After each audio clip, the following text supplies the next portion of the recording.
Dans cet épisode, on récupère des vieux skates usagés et on les transforme en plaquettes dans le but de fabriquer ce couteau. On va découper, assembler et mélanger plusieurs skateboards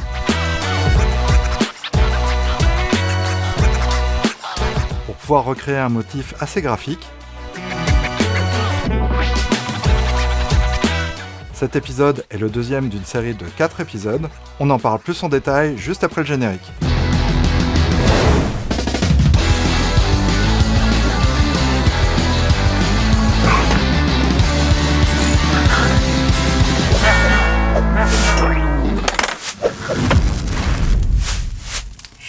Hello tout le monde, bienvenue sur Customizer. J'espère que vous allez bien. Pour tous ceux qui me suivent depuis le départ, un grand merci pour votre fidélité. Et à tous les nouveaux qui sont arrivés récemment, merci pour votre abonnement. N'hésitez pas à aller fouiller dans la chaîne, il y a plein de vidéos sur des sujets très différents. Il y aura certainement des choses qui vont vous intéresser. Aujourd'hui, on attaque la création des plaquettes pour la création de ce couteau. C'est quelque chose que je veux expérimenter depuis très longtemps. C'est une première pour moi et comme vous allez le voir, je suis pas vraiment équipé pour faire ça. Il me manquerait 2-3 machines de menuiserie pour faire ça correctement, mais bon, s'il y a un sponsor qui passe dans le coin, c'est avec plaisir. Comme vous le savez certainement, et si vous ne le savez pas, c'est que vous avez raté cette vidéo, j'ai un super pote, Axel de Spotways, qui recycle des skateboards. C'est l'une des vidéos dont je suis le plus fier. La récupération des skates dans Paris, la fabrication d'œuvres d'art et d'objets assez atypiques, tout ça à base de recyclage, je trouve ça quand même hyper cool. Je pense sincèrement que cette vidéo mériterait d'avoir beaucoup plus de vues.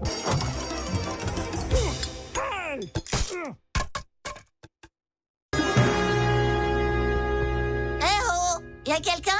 Et il en a une quantité astronomique, il m'en a laissé quelques-uns pour pouvoir faire des tests, et ce cadeau que m'a offert ma femme à Noël dernier, de pouvoir faire mon propre couteau,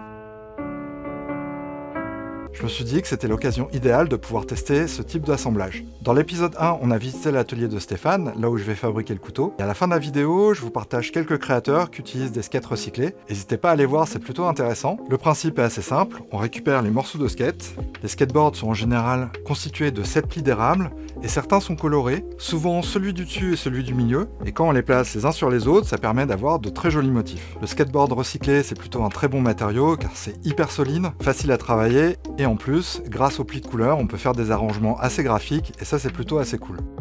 Je vous mets quelques séquences de quelques ateliers qui fabriquent des skates en France et je vous mets en description les liens vers leurs sites respectifs. Ils ont la possibilité de vous faire des skates sur mesure et comme vous le savez, j'aime bien quand c'est custom. Dans cet épisode, on se retrouve dans quelques secondes dans mon atelier. Le 3e épisode sera consacré à la journée que j'ai passée dans l'atelier de Stéphane pour fabriquer le couteau. Et le dernier épisode sera consacré à la fabrication de l'étui et au reveal du couteau terminé. On se retrouve sur mon établi. On va prendre quelques skates. Celui-là, il a un pli orange. Celui-là, pas de couleur. Celui-là, petite couleur. Celui-là, non. J'ai quelques skates avec des plis de couleur. Je vais essayer de récupérer ça. Et on va découper le nose, le tail et des bandes pour être le plus plat possible. Celles-là sont dégrippées, je vais enlever le grip sur ces deux-là déjà. Un coup de décapeur thermique.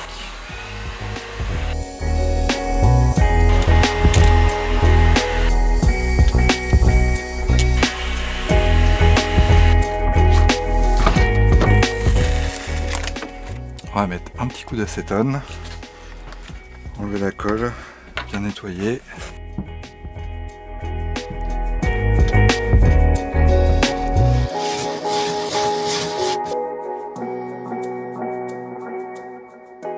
Enlever la colle permet d'éviter, lors du ponçage, que l'abrasif s'encrasse beaucoup trop vite.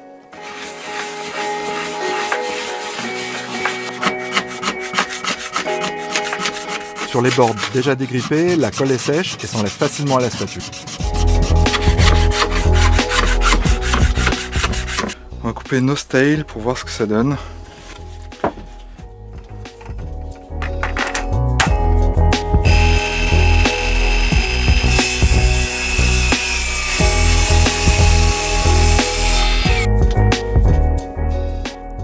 Super pli au milieu. Cool.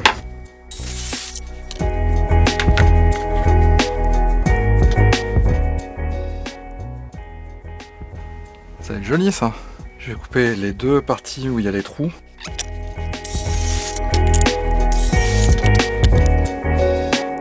Je vais couper couper 2 bandes dans cette longueur-là.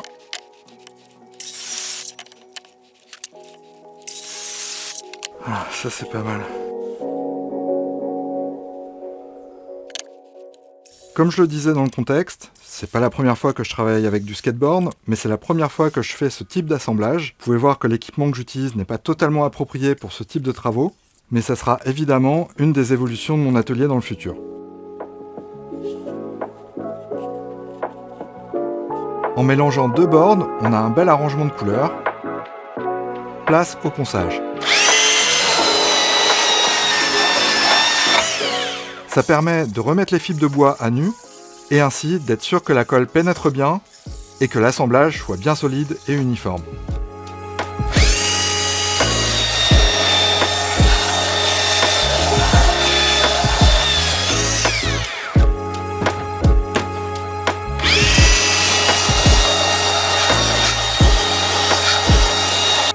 Je vérifie le nombre de couches que je peux couper avec ma scie circulaire.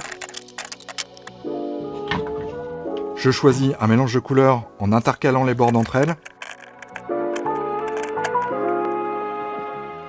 Une fois que j'ai bien poncé et décapé les surfaces à coller, j'utilise simplement de la colle à bois et j'y vais généreusement sur les 2 faces.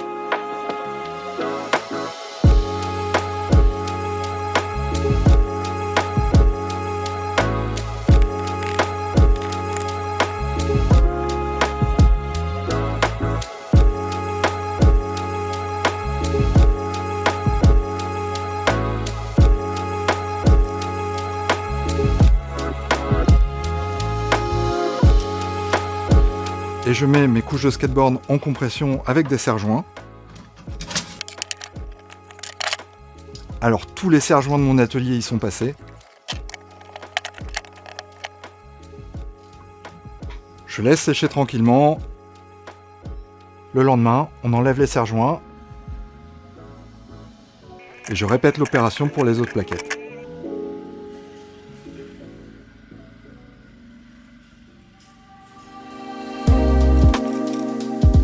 J'ai changé de technique pour étaler la colle.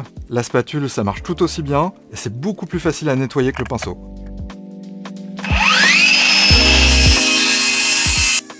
Je découpe une première couche pour voir ce que ça donne et je trouve ça plutôt sympa.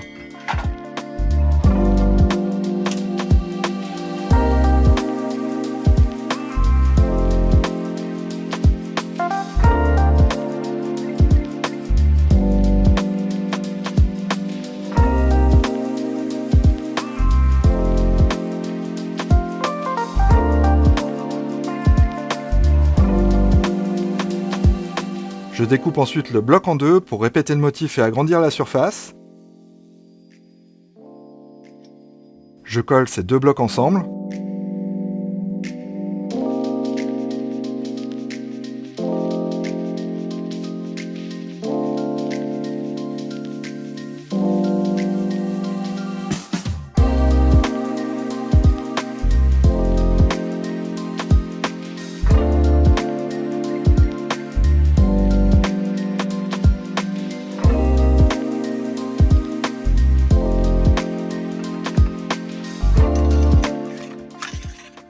Pour pouvoir découper le bloc collé à la scie circulaire, j'ai récupéré un rail à taquet pour étagère qui va me servir de guide pour la scie circulaire. Et en tenant le bloc avec des serre-joints pour la découpe, c'est beaucoup plus sécure. Alors, en parlant de sécurité, ce genre de pratique et d'outillage est assez dangereux. Ne vous aventurez pas sur ce genre de manipulation si vous ne connaissez pas vos machines. Les machines que j'utilise, c'est des machines que je pratique depuis des années, que je connais très bien, je sais très bien comment elles réagissent, et je fais très attention où je place mes mains, ce qui n'empêche pas qu'un accident peut arriver. Lisez bien les notices et soyez très attentifs quand vous travaillez avec ce type de machine.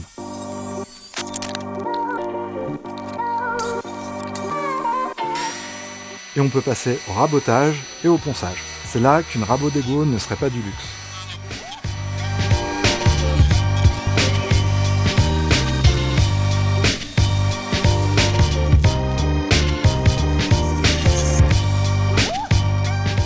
Comme les skates ont des formes particulières, avec les formes concaves, les courbes, le collage n'est pas parfait partout, j'ai récupéré ma sciure de ponçage, et c'est là que je vais me faire engueuler par ma femme quand elle va voir la vidéo, car j'ai pris le filtre raté pour m'en servir de tamis.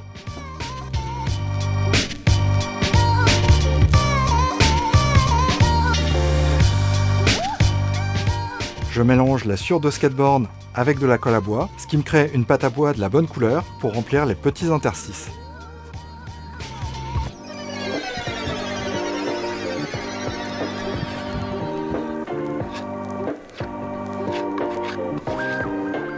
Malheureusement, je n'ai pas filmé toutes les étapes, notamment ma coupe à 45 degrés pour pouvoir faire le montage du cas, mais le principe est le même. J'ai découpé en diagonale et retourné la plaquette pour faire ce motif. C'est là que je me suis rendu compte que je ne pouvais pas les aligner, puisque les plis de couleur sont et au-dessus et au milieu, et qu'il y a forcément un décalage de tranches. Mais ce n'est pas bien grave, ça reste graphique quand même, et je trouve que ça marche plutôt bien.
Une fois ma plaquette fabriquée, elle est beaucoup trop épaisse, mais elle sera parfaite pour me faire les deux faces du couteau.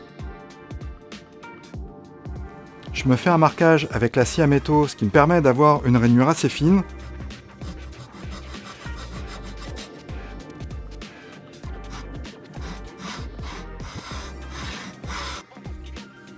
Et j'utilise mon multitool pour pouvoir faire la découpe.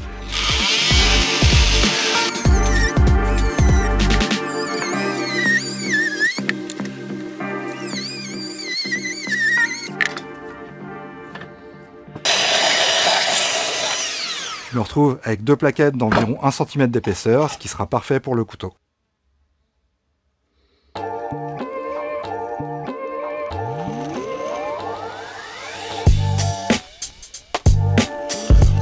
Je prépare un autre motif à partir du deuxième bloc avec un autre arrangement de board qui a d'autres couleurs.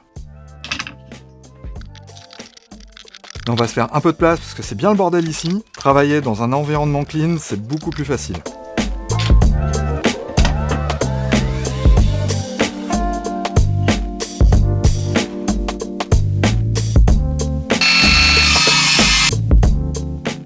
Pour cette deuxième plaquette, j'ai essayé d'aligner au maximum le motif, avec un compromis entre l'alignement et la perte de surface à cause de la coupe à 45 degrés.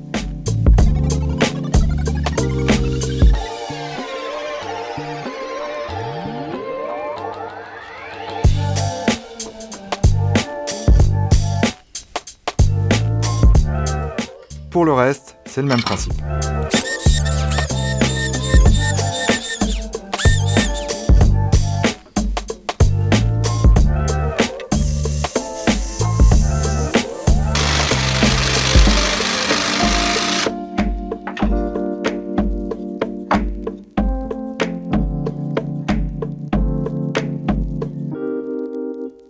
Voilà les plaquettes terminées et assemblées. J'ai suivi les directives de Stéphane, donc normalement ça devrait le faire pour la fabrication du couteau. Si tu veux un manche comme ça, ouais, il faut que le manche tienne dans la plaquette que tu vas faire, avec un petit peu de marge de sécu au-dessus, en dessous, devant, derrière. Et vous pouvez voir que ça l'a plutôt fait. Vous avez vu également que j'ai fait deux plaquettes, ce qui m'a permis de tester deux motifs. Sur cette version, si vous ne l'avez pas remarqué, je voulais faire le cas de Customizer.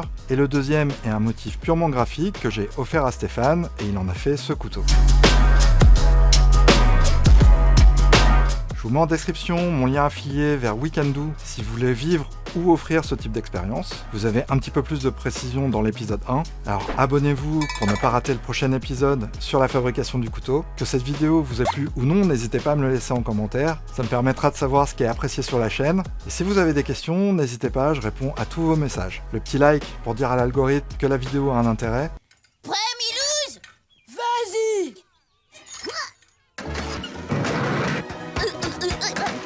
tu me dois $1, je me suis pas explosé. Frimeur. On arrive au terme de cette vidéo, alors soyez créatifs, customisez et surtout prenez soin de vous. Je vous dis à très bientôt sur Customizer.